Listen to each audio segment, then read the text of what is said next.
Hey guys, your girl Bella. How are you? Hope all is well. Hope you all did your homework. You ran your credit, you checked it, everything looks good. So now you can start applying for credit cards. So before you decide to apply for cards all willy-nilly, you should definitely think about a strategy or think about a few things before you start applying for credit cards, right? So maybe you don't even care about points and rewards and elite status. You might just want cash back. Totally fine. In that case, there are cards like the Capital One Quicksilver where you earn 1.5% cash back on all of your purchases. Nice and simple. Or there's a card with Bank of America called the Cash Rewards card. That card has a 3-2-1 system.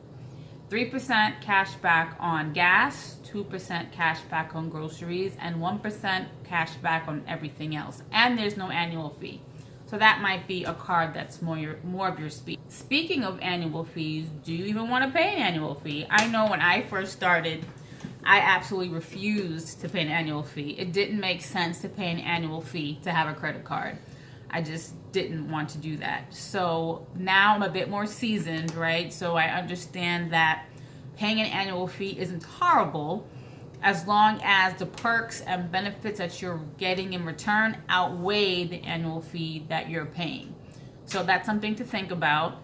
Can your budget afford to pay an annual fee? And do you have the financial appetite to pay an annual fee? Like I said, when I first started out, I didn't want to. So I didn't apply for cards that had an annual fee.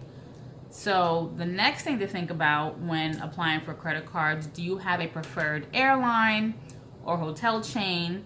Because if you do, it might make sense to apply for one of their credit cards, such as American Express has a few Hilton brand credit cards, which might be great if you stay at a Hilton hotels because you do get elite status and you can rack up points pretty quickly with those credit cards.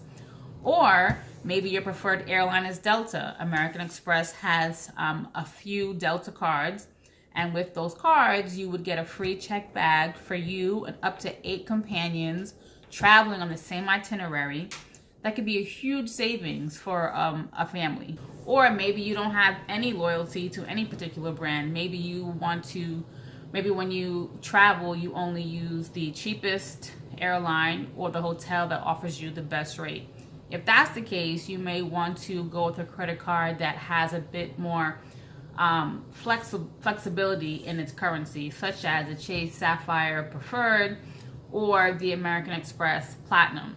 With these cards, the points that you earn, you can transfer to partner airlines and hotels to book your travel. So you're not stuck with any particular currency, and you can kind of book your trip based on your personal preference. The next thing, the last thing I want you to keep in mind when applying for credit cards, please do not apply for a credit card if you already owe this particular bank money. If you have an old Capital One credit card that went into collections, you never paid it, it's still out there, it might not have been your credit anymore, but trust me, Capital One is still tracking that, right? So don't apply to Capital One for a credit card. You would need to go to like Chase or Bank of America. So I hope you guys learned some tips and tricks today, things to think about in your strategy.